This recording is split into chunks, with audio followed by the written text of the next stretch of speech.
Bueno, continuamos con la decantación. A ver. Esta es la última de las operaciones de separación mecánicas. Recordamos que era entre dos sustancias, en una mezcla, mejor dicho, heterogénea. En este caso podremos separar tanto un sólido de un líquido como dos líquidos, ¿vale? Siempre y cuando estos dos líquidos sean inmiscibles. ¿Qué significa inmiscibles? Que no reaccionan entre ellos, es decir, que no se pueden mezclar, ¿vale? Igual que el aceite y el agua. El fundamento de la separación por decantación es en función de las densidades, ¿vale? Necesitamos que estos dos líquidos, o este sólido con el líquido, tenga diferente densidad. ¿Y qué es la densidad? Es la relación de la masa y el volumen, ¿vale? Esta sería la fórmula de la densidad, la masa partido por el volumen. Cuando un líquido es muy denso, hablo de un líquido porque en el sólido líquido está claro que siempre el sólido va a ser más denso que el líquido, ¿vale? Pero en el caso de los dos líquidos, ¿cuándo sé yo que uno es más denso que otro? Pues porque tiene mucha masa, ¿vale?, en poco volumen. Por ejemplo, en el caso del aceite y el agua, si nosotros los decantamos, que ya conocéis este sistema, nos va a quedar el agua que es más densa en la parte de abajo y el aceite flotando sobre el agua porque su densidad es menor. Es decir, el aceite ocupa más volumen, ¿vale?, a igualdad de masa, ¿vale? O al revés, o el aceite tiene menos masa a igualdad de volumen, como lo queramos entender, ¿vale? ¿Cómo podemos realizar este proceso de decantación? Bueno, pues de dos formas. La primera, en función de la fuerza de la gravedad, que fue la que estudiamos ya en el tema 1. Para ello necesitamos una ampolla o embudo de decantación. Se puede llamar de las dos maneras, pero bueno, es más común decirle embudo de decantación por la forma esta que tiene, ¿vale? Aquí no le vemos completo, pero bueno, podéis buscar, hay imágenes, habrá, no sé si hay vídeo de la decantación en el Score, ahora mismo no lo recuerdo, pero bueno, en YouTube hay mucho, ¿vale? El embudo se coloca o se monta sobre un pie universal, que es este palito de aquí, que tiene un soporte. Aquí va una pinza de doble nuez y esto es un aro, soporte. Y aquí ponemos el embudo, que lo que tiene es una entrada de los líquidos en la parte de arriba. Y aquí tenemos una llave, ¿vale?, por la que controlamos la salida. Entonces, vamos a añadir nuestra mezcla, vamos a esperar un rato a que se estabilice y se separen las dos fases. Como digo, el menos denso arriba y el más denso va a quedar abajo. Y voy a ir abriendo la llave del embudo para que vaya saliendo la mezcla más densa y la voy a recoger. Debajo podemos poner un vaso de precipitados o un matraz Erlenmeyer, en fin, un recipiente, ¿vale? Y ahí voy a recoger primero la mezcla, o sea, la sustancia de mayor densidad. Luego voy a cerrar la llave, voy a poner un nuevo recipiente y voy a recoger la otra sustancia, ¿vale? Funciona así de sencillo. Entonces este primer método es para separar dos líquidos, ¿vale? Dos líquidos, como hemos dicho, que no se mezclan entre sí, son inmiscibles, ¿vale? Y esto es muy común cuando tenemos un líquido acuoso y otro líquido graso, ¿vale?, que se repelen, no se mezclan. El segundo tipo de decantación se hace tras una centrifugación. Cuando yo he centrifugado, por ejemplo, una muestra de orina, o imaginaos que he centrifugado vamos a poner un zumo de naranja natural, ¿vale? Con eso se entiende bastante bien. Estoy intentando hacer un tubo. Bueno, más o menos. Si yo he centrifugado algo en la centrifugación, voy a tener una mezcla en la que una sustancia sólida está suspendida en un líquido, ¿vale? Imaginaos el zumo de naranja con sus trocitos de pulpa por aquí, sin filtrar, ¿vale?, ese zumo. Entonces, una vez centrifugado, toda la parte sólida se me va a quedar aquí pegada, ¿vale? Además, sí, se va a quedar así como en un lateral. Entonces, yo quiero eliminar la parte líquida, pues eso lo hago por decantación. Lo puedo hacer, como veis en la foto, simplemente dejando caer el líquido, ¿vale? Lo puedo hacer así cuando estoy seguro de que el sedimento, el precipitado que tengo aquí abajo, como veis en la foto, ¿vale?, está bien pegado al fondo del tubo, ¿vale?, que es lo habitual tras una centrifugación, que esto se queda aquí además bien pegado. Lo puedo hacer así, o si veo que el sedimento se me puede ir en la decantación, puedo utilizar una pipeta Pasteur, que son estas desechables de plástico, la puedo meter dentro del tubo y poco a poco ir succionando, ¿vale? Yo meto aquí mi pipeta Pasteur, madre mía, menos mal que no me gano la vida como dibujante. Meto mi pipeta Pasteur y voy aspirando, apoyándola aquí en la pared, el líquido, con mucho cuidado de no llevarme el precipitado, ¿vale? Pues esa sería la otra manera. Esto es manual, no tiene más ciencia. Bueno, pues hasta ahí todas las separaciones mecánicas para sustancias, como digo, heterogéneas. Ahora cambiamos el chip y vamos a separaciones difusionales. Estas son un poco más laboriosas, un poco más complejas. Muchas veces requieren equipamiento más caro, ¿vale? ¿Por qué? Porque lo que estamos intentando separar son componentes de sustancias homogéneas. Es decir, que ya están reaccionados, que ya están mezclados, ¿vale? Por ejemplo, una sustancia homogénea de dos líquidos es la mezcla del alcohol y el agua. Yo cuando los he mezclado no hay manera de diferenciarlos ni a simple vista ni a microscopio, ¿vale? Porque han como que reaccionado entre ellos, ¿vale? O la mezcla de sal en agua. La sal se disocia y deja de ser una sustancia sólida para formar puentes con el agua, ¿vale? Entonces, esas son sustancias homogéneas. Si yo quiero separar esa sal del agua, pues tengo que recurrir a uno de estos métodos, ¿vale? Cada método sirve para una cosa. Entonces, ¿por qué se llaman separaciones difusionales? Porque lo que va a hacer es difundir ese componente que yo quiero separar, ¿vale? Va a difundir, dependiendo de la operación, pues muchas veces por una sustancia, o sea, por un soporte sólido, otras veces me ayudo de un disolvente, otras veces va con calor, ¿vale? Entonces hay varios tipos. Bueno, mirad.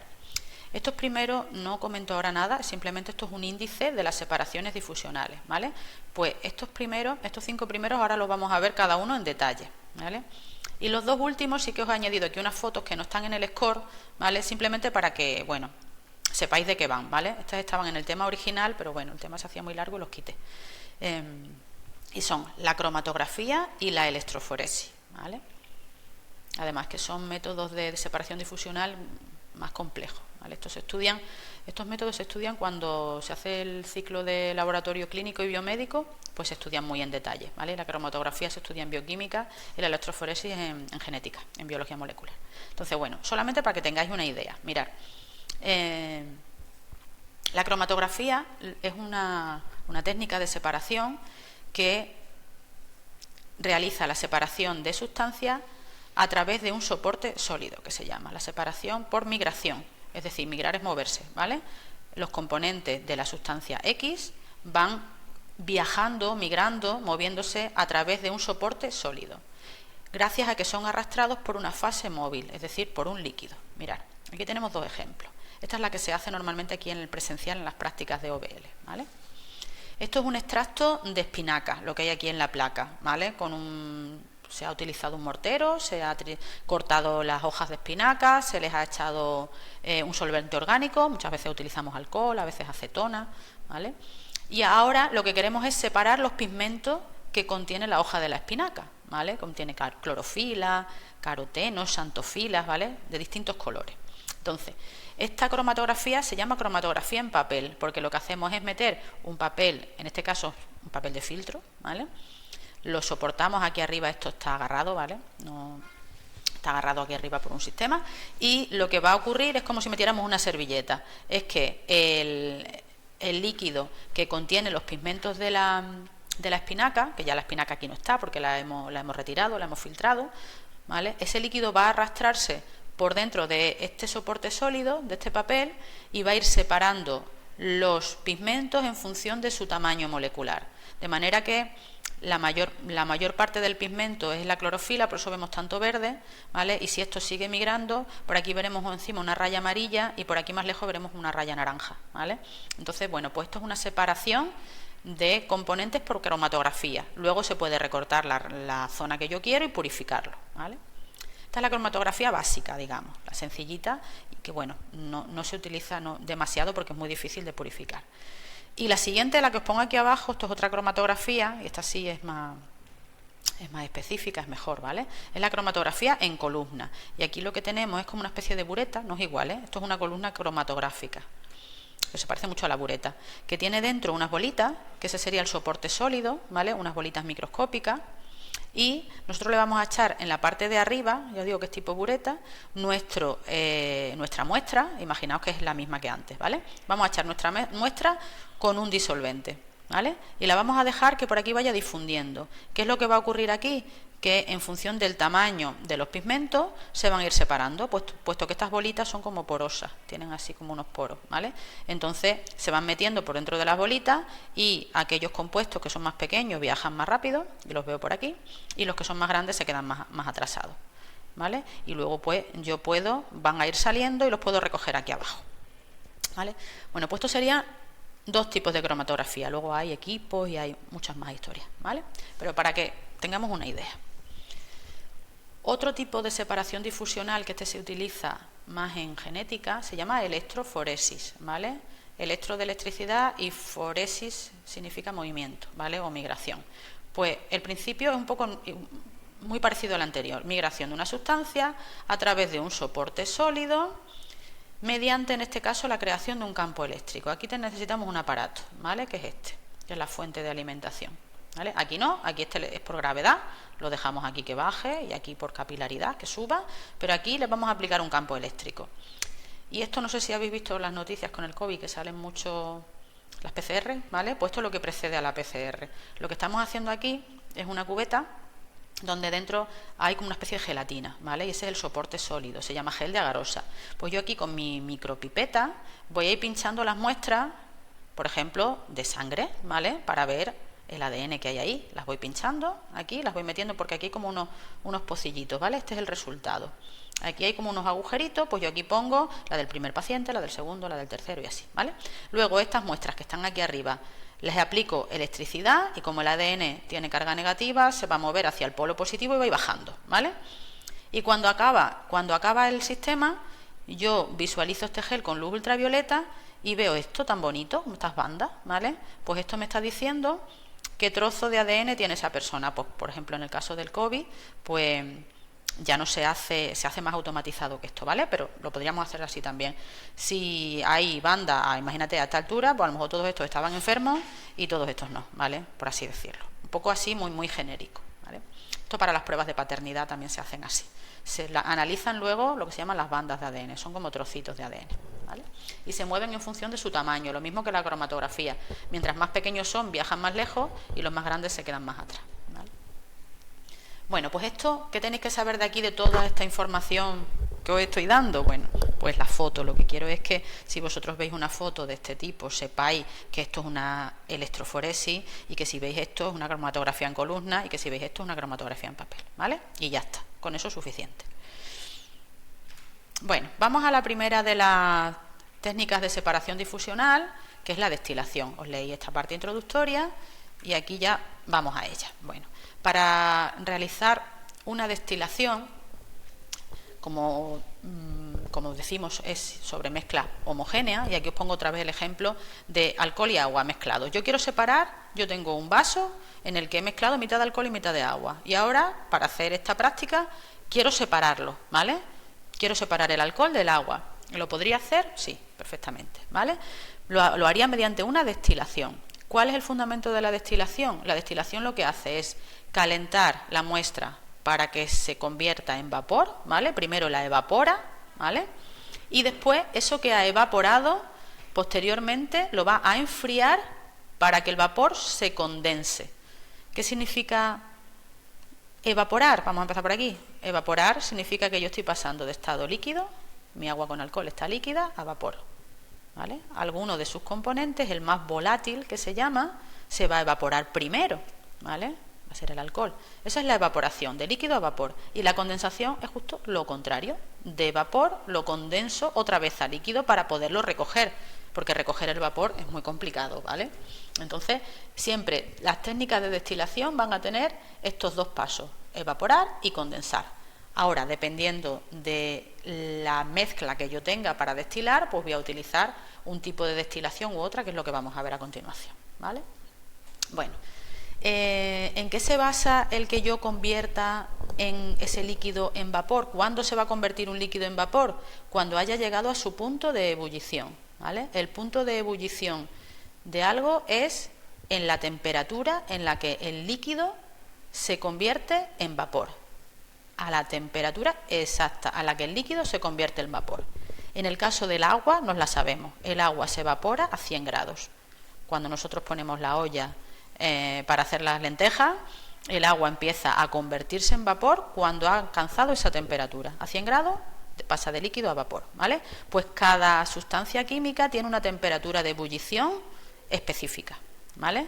En el caso del alcohol, no lo recuerdo muy bien, pero creo que son 42 grados, ¿vale? Entonces, cada uno, una vez que esa mezcla alcance la temperatura, se va a convertir en vapor. Pues, por lo tanto, si tenemos agua con alcohol, va a salir primero el alcohol cuando empezamos a calentar, ¿vale? Por eso también en cocina, cuando le echamos, yo qué sé, el vino blanco para hacer la carne, sabemos que no va a llevar alcohol porque se va a evaporar enseguida, ¿vale? Cuando empecemos a calentar, ese primer vapor es alcohol, ¿vale? Y el resto, el agua se queda todavía abajo en estado líquido. Entonces, eso es el punto de ebullición, que lo tengamos muy claro, ¿vale? Estas técnicas de destilación, ¿qué aplicaciones tienen en el laboratorio de farmacia? Tienen muchas, pero una de ellas es otra vez, de nuevo, generar agua destilada, ¿vale? Por eso se llama destilada, porque la consigo mediante destilación, ¿vale? ¿Qué más aplicaciones tiene? Mirad aquí de manera genérica, ay, que se me ha ido, ¿vale? Dice la extracción de un principio activo volátil de una droga. ¿Qué son estas dos palabrejas? Bueno, nosotros de manera general decimos que la materia prima de la que extraemos los medicamentos o los principios activos, como lo queréis llamar, los excipientes, los llamamos drogas, ¿vale? Por ejemplo, una planta de tomillo, ¿vale? Eso lo llamamos droga, la planta es la droga, ¿vale? De lo que yo parto, ¿vale? Es un poco así, suena un poco feo la palabra droga, pero ese es el nombre, ¿vale? De ahí viene ese nombre de droga, ¿vale? De la farmacia realmente, aunque nosotros luego la aplicamos de otra manera. Entonces la planta sería la droga y esa planta va a contener un montón de sustancias químicas. Si nosotros cogemos una rama de tomillo, romero, manzanilla, lavanda, lo que queráis, ¿vale? Casi todos los medicamentos se han obtenido de plantas, ¿vale? Prácticamente el 90%, el otro 10% de animales. Entonces, dentro del tomillo hay un montón de principios activos, ¿vale? Entonces, cada principio activo, cada componente del tomillo va a ser más o menos volátil. ¿Qué es esto de volátil? Viene de volar, volátil de volar, es decir, cuando algo es muy volátil significa que con muy poca temperatura que yo le aplique va a pasar de líquido a vapor rápidamente, ¿vale? El alcohol, por ejemplo, es muy volátil. La acetona, con la que nos limpiamos el esmalte de las uñas, es muy volátil, por eso huele tanto. Las colonias son muy volátiles, pues llevan alcohol para que huelan, ¿vale? Para que huelen. Entonces, que algo sea muy volátil significa que pasa a estado de vapor con muy poca temperatura. Entonces, cada uno de los extractos que tiene el tomillo va a tener una temperatura de ebullición diferente. Y gracias a eso vamos a poder separarlos, que nosotros lo que queremos a la hora de realizar un medicamento es conseguir lo que a mí me interesa de la planta. Hay muchas cosas que no me van a interesar, ¿vale? Los pigmentos, por ejemplo, ¿para qué los quiero yo? ¿Vale? Entonces, bueno, para que tengáis aquí un poco esto de referencia, y yo seguiré poniendo este ejemplo, ¿vale? De los extractos del tomillo. A ver, para que lo tengamos un poco más entendido. Extractos del tomillo, el tomillo contiene, la mayoría de las plantas contienen cosas parecidas, ¿vale? Tiene aceites esenciales, tienen fenoles, tienen terpenos, flavonoides, luego tienen también vitaminas, que si magnesio, taninos, no sé si os suenan estas palabrejas, ¿vale? Pues un poco por ahí andan los principios activos que yo quiero extraer de las plantas, ¿vale?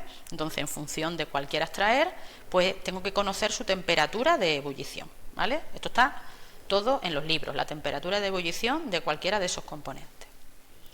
Bueno, vamos a los tipos. Y antes me leo esto. Aunque todas las destilaciones se basan en un proceso de ebullición o de evaporación, podemos decir, ¿vale? Lo mismo me da. Y condensación, vamos a diferenciar en función del tipo de mezcla que nosotros queramos destilar, distintos tipos de destilación, ¿vale? No todas las mezclas son fáciles de destilar, ¿vale?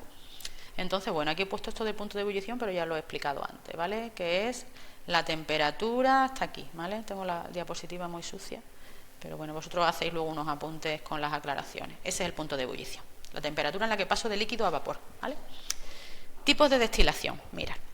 La primera, la destilación simple, que luego la vamos a ver más en detalle, se emplea cuando los puntos de ebullición de los componentes es muy grandes. Es decir, esto es una destilación muy fácil, ¿vale?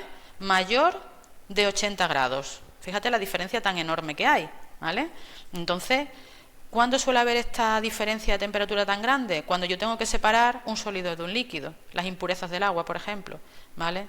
Porque para que un sólido se convierta en vapor, primero tiene que pasar a estado líquido y luego pasa a estado de vapor, se tiene que fundir, ¿vale?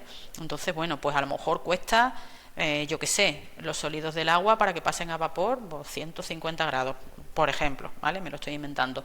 Por lo tanto, el agua que tiene una temperatura de ebullición de 100, pues conseguiremos destilarla primero, ¿vale? Entonces, cuando yo tengo que separar cosas con puntos de ebullición muy lejanos, ¿vale? Utilizo la destilación simple, que es la más sencilla, ¿vale? Y que vamos a ver después a continuación. Pero, ¿y si yo tengo que separar componentes con una diferencia de puntos de ebullición más pequeña? Cuando yo estoy extrayendo estas cosas, ¿vale? Lo normal es que por destilación simple no pueda, ¿vale?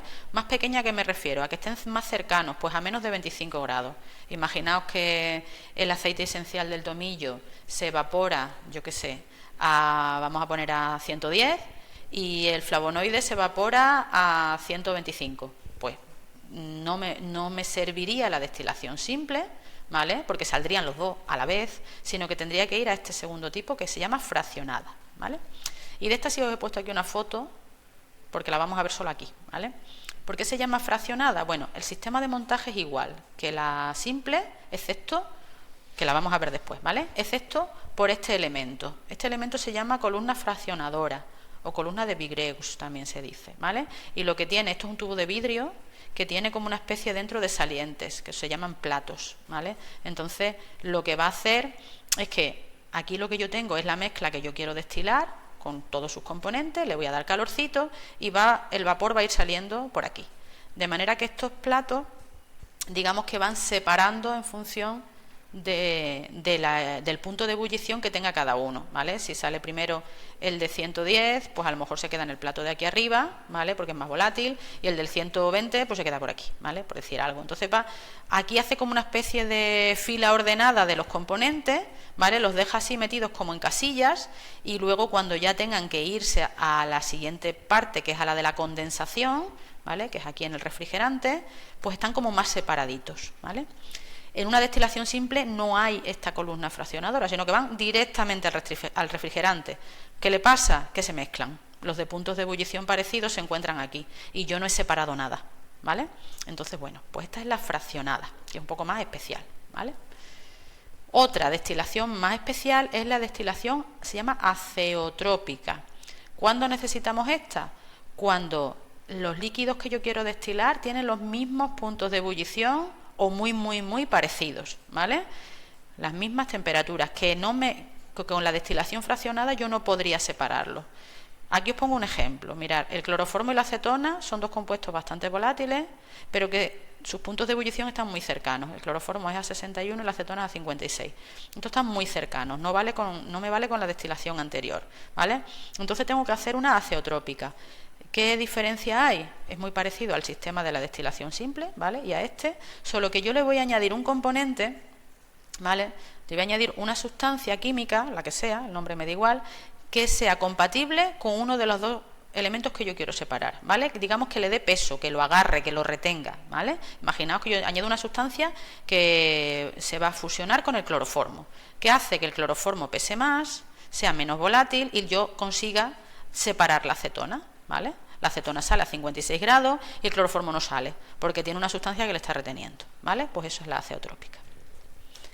Y la destilación al vacío es como una simple, ¿vale? Solo que le damos ayuda con una bomba de vacío o una trompa de agua. Esto ya lo hemos mencionado en clases anteriores, ¿vale? Esta es una destilación a vacío, esta que veis aquí en la foto, ¿vale? El Instalache es el mismo que la simple, que ahora lo vemos en la siguiente diapositiva, solo que aquí tiene algo que chupa el aire, ¿vale? Y esto está conectado o bien a una bomba de vacío, que no deja de ser como una especie de aparato eléctrico con un interruptor, no tiene más, ¿vale?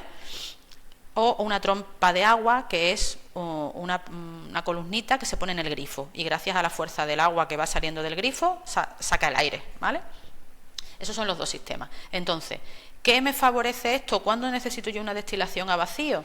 Pues cuando los líquidos que yo quiero destilar sean termolábiles. ¿Qué significa esto? Que se estropean con la temperatura, ¿vale? Entonces, ¿por qué con este sistema no se estropean? Pues porque hace que bajen sus puntos de ebullición. Cuando yo meto aquí en el matraz de la mezcla esos líquidos, ¿vale? Si yo, por ejemplo, tengo el cloroformo, ¿vale? Por decir algo, que se evapora a 61 grados. El hecho de que yo esté chupando el aire de todo este sistema hace que el cloroformo salga antes de que este matraz alcance los 61. A lo mejor sale a los 50, ¿vale? Por decir algo. Entonces, pues baja las temperaturas y pues las sustancias no se estropean. Y eso pasa mucho pues con las vitaminas, por ejemplo, que se estropean con la temperatura, ¿vale? Bueno, vamos a ver un poquito de la simple, no sé si me va a caber en este vídeo, y si no ya lo vemos en el siguiente. Mira, lo vamos a ver en el siguiente, mejor, ¿vale?